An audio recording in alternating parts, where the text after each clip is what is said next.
Hi, I'm Michelle, and welcome to Footnoted World Headquarters, where we know everything that's going on in the SEC filings. Why don't you come on in?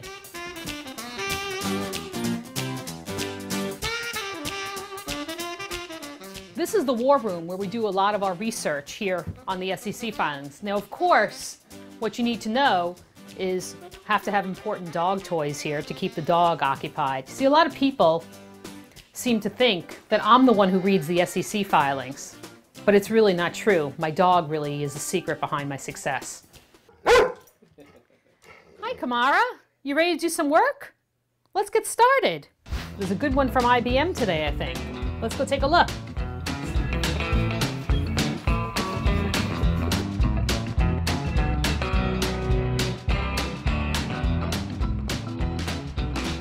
It is not the Da Vinci Code.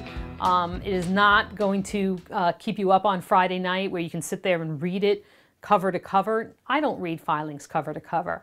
But what you want to do is you want to pick and choose your spots. You want to see, are there any significant new lawsuits that are going on at the company? Are there any other significant obligations? Has the company changed some other things? Are there new managers in place? Do the managers seem experienced? Most CEOs do work a lot of hours and they should be well paid.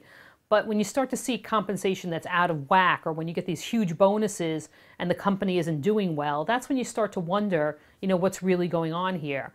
The other day I had seen a company, the stock was down over 60% last year, and yet they were giving out like an $8 million bonus to a top executive, and they said that it was an achievement bonus of all things.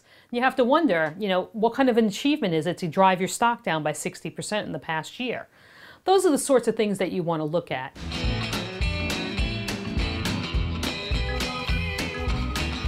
You're sniffing something out? It's always amazing to me some of the things that you're going to find in the filings when you really start to look. A couple weeks ago, I was reading a filing for Freddie Mac, which a lot of us probably remember, as being a big beneficiary of government aid. Last time I looked, they had collected over $50 billion. So you can imagine my surprise when I came across an employment contract for their new CFO. You start looking at this $675,000 salary. Then there is an additional annual salary of $1.658 million. What is additional annual salary? You have to wonder what exactly that is.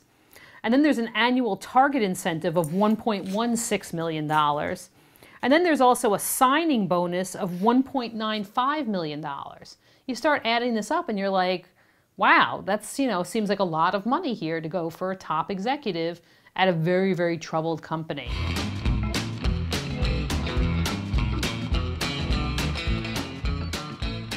If you own individual stocks, you really should be looking at least 5 separate documents. The first is the 10K, which is the annual report. And what you want to be looking at there is, the actual annual report that they file with the SEC as opposed to the glossy annual report that has a lot of pictures. You also want to look at the 10Qs, and there's 3 10Qs a year that come out on a quarterly basis. They're an expanded version of the earnings statement that you probably see in the newspaper or wherever you happen to catch your earnings news online.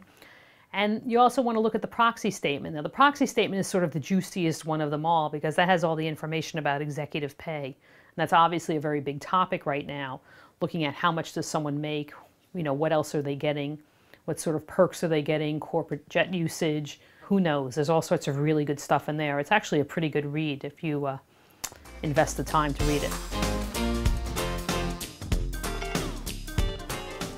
That was a lot of work today, Kamara. You did a good job. And I hope you know a lot more about SEC filings too now. Thanks for visiting us at Footnoted World Headquarters.